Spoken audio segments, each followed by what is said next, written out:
coming in from Kunal, but we'll take a pause on the conversation with Kunal, go across to Jitendra Gohil. He's joining us. He's CIO listed equities at Bajaj Alternatives joining us. Jitendra, great having you, and thanks so much for waiting by very patiently. Let me first start off, Jitendra, with how you're looking at markets at this point of time. You know, two factions. Risks are still there, but and therefore probably wait and watch. That faction of the investor community seems to be waning. But at the same time, we're not seeing moves on the index. So I'm trying to understand how is it that you're looking at, one, the moves on the index, and second, at valuations currently. Hey, hi. Thanks for inviting me on your show. Great First of all, if I look at the macro and the backdrop for equity market, I think market is now going to see some kind of surprise in terms of GDP growth that we have been talking about. So the growth has been a little faster than what market was expecting. Second, it is also reflected in the earnings outlook. Now, whether it is because the inflation has started to move higher and hence we are seeing that impact is visible in the earnings of the company, and that is a good backdrop for overall broad-based recovery. And whenever we see economic surprises and broad-based recovery in the economic activity, then we see the broader market starts to do much better compared to the large cap Nifty index. So overall, we think that some more surprise is possible, especially in the economic data. Example, the banking sector growth is now running over 18%, auto sector growing at 25 to 30%. And power sector, which is largely driven by government capex, and now the private capex also picking up there, that is also showing some 20-30% growth. So overall, I think mid and small caps are in a better position. Obviously, the valuations have rallied after these indices have made new highs. But net-net, I feel there is more surprise on cards with respect to earnings and with respect to the growth, and where I think the broader market should outperform the large cap indices. I'll touch upon the macro that you just spoke about, Jitendra, for just a minute or two, because you'll have the FOMC meet outcome this week. I'm trying to understand whether there's a real risk. This US 10-year bond yield at 4.6, 4.65 odd %. I mean, there's been a real rally, or rather a real collapse in terms of bond prices. What should one read into as an Indian investor? Will it just delay FIs coming in, which will mean that very likely that a pain from a flows perspective will continue? I think that's a big question that but you know what we understand from US market is that US is now sitting on closer to 40 trillion debt. Their average cost of borrowing is somewhere around 3.3, 3.4% now. And the interest cost annualized is running at $1.2 trillion. And now if the war continues and if oil prices goes further higher because of some more stress comes up, then it is really a stressful situation. At the time when the AI boom is at the peak, around 800 billion plus dollars of capex that these companies have announced. So net-net, I think US cannot afford to raise rates any further. And we have seen that whenever the 10-year yield has started to shoot up, Donald Trump comes and tweets that, okay, we are going for a ceasefire. So that's very clear in our view that US understands the problem that higher interest rates is extremely detrimental for the AI capex and the way the growth is panning in US. So it's very, very fragile growth that US is sitting. If interest rate starts moving higher by 50, 100 basis points from here onward, then probably the capex and the story for US is over. So we don't see that Fed is going to tighten at this point of time. What we think is that, what we believe is Fed is going to talk hawkish but act dovish. What I mean by that, the governor might just say that, we will not be able to tolerate higher inflation, but on the paper they might talk about, but in practical, I think US will try to keep the interest rate where it is, and market knows this probably. And if I look at what is the impact for emerging markets now, already the yields, whenever it starts moving higher, it is detrimental for the emerging market flows. And this coupled with the AI trade, which is highly concentrated in few sectors and stocks, is started to peak out. And what we have seen in the past couple of weeks that FPIs have started to look at outside United States. And this is just an initial sign. I'm not saying this is a trend, but at least there is this view that look, this AI rally has done significantly better. And plus now the Chinese companies are also coming in the market with cheaper bond yields.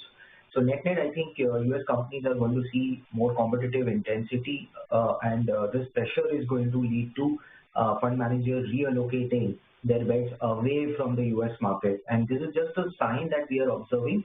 But net-net, I think we will see that money should start to diversify away from US. And India tends to benefit when that happens, because India is a broad-based market and kind of a flight to safety. Whenever that happens, then probably India will see some kind of inflows. And valuation is also now reasonable. It's not extremely stretched that we have seen in the past. Obviously, some pockets are extremely valued, but still I feel that if there is a rotation, then India will definitely benefit. Interesting. Okay. And therefore, in terms of flows, if flows were to reverse, what would be the sectors which could benefit the most? Would it be the traditional ones, IT and banks? And if so, banks, I mean, in general look cheap. I wonder what your view is and what's the view on IT? So overall, see, if FI comes, then definitely large caps will benefit. But in terms of earnings trajectory and the kind of sector that India is witnessing, significant flows, I think that is still a mid and small caps. So overall, if flows come to India, then all the sectors will benefit. Out of that, initially probably you will see some short covering happening in IT and bank sector, where there's valuations have come to a very reasonable level, and those sectors tend to see some kind of a pullback. Now, in terms of banking sector, we are still very selective. We are not seeing that you should go broad-based and buy all the banks because the competition is rising in the banking sector. Overall, we see that while the growth has been surprising, almost 18% growth in credit, which is phenomenal. But on the other hand, we are seeing the margin compression happening in this sector. So net-net, I think if FI turns positive on India, probably banks and IT are the two sectors which will benefit the most. However, if I have to take a broader view and where I see next, let's say 6 to 9 months, I would say that consumption, which has been on the sideline, has started to pick up. And we have started to accumulate some of the stocks which are going to benefit from. First is UP election, which is sometime in March next year, and also the 8th pay commission. We expect this festive season also could be better, looking at what happened with auto sector, almost 25-30% growth. And now if you understand the results, if you look at results very closely, there's a clear surprise. So rather than auto, gems and jewelries, for example, almost 50 lakh people are employed in gems and jewelries. Despite all this, headwinds, we are seeing that that segment, some of the niche companies are doing phenomenally better. Outsourcing of designing and all is happening in the sector. So we are seeing that that niche is doing pretty much, stronger. Even diagnostic companies have started to perform better. QSRs, quick service, restaurants are seeing growth acceleration. So there is this, positive momentum building in the consumption sector, especially on the discretionary consumption sector. I think next 6 to 9 months, these sectors will tend to perform better in our view. Okay. And Jitendra, let me try and dissect this a little bit more. With regard to IT, from a structural standpoint, are things going to change dramatically? Should one be worried? So, in terms of ITC, first is valuation. Right? So valuation is definitely attractive. I've seen the large cap IT companies trading at 22, 25 times, and now it is trading at 12 to 15 times P ratio. And dividend yield is also attractive. So if you're a value buyer, value conscious, and you are okay with a 10% kind of a return, then IT provides a very low downside from here onward, and medium to long term probably they will change their business model. And it's not the first time that this industry is under pressure, right? Whether it was after dot-com bubble, people thought now that game is over. Then we saw cloud, game is over. But now you see that the companies, tend to diversify, bring more businesses. So net, I think the sector is beaten down very badly. So in the near term, probably we'll see some bounce back. From a structural perspective, what we are hearing is that, look, they have to change their business model. They cannot continue with the same business model, and the AI part, or if you see that the sector and the segment that is benefiting from AI trade and technological advancement, then that sector is somewhere growing at around 20 to 30% for the IT. Obviously, with respect to top line, it is just 10% of their overall top line or 15%. But net, the larger portion, which is 80-85% of their services business, traditional businesses, is showing price erosion. It's very difficult to retain clients.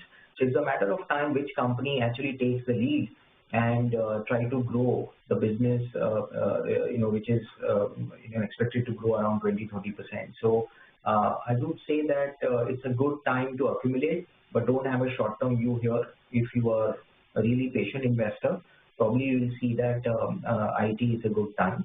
I don't deny it can even trade at 11-10 times if a couple of years it grows in the negative. But on the other hand, the rupee is also depreciating, so you are getting that kind of a tailwind. And I think here it's a 50-50 kind of a call. But I would say that from a near-term perspective, you might see some pullback happening in the sector. Okay, Jitendra, thank you so much for coming in and giving us that perspective. Thank you. All right, what we'll do is slip into a very short break, come back, talk more. There's plenty to speak about. Some stocks buzzing, Concor up 7, RK Forgings up 7. Let's pull out some of those conversations we've had. We'll play out some of those conversations, get you a bit of a refresh, also take a technical view from Kunal on some of those buzzers. Stay with us.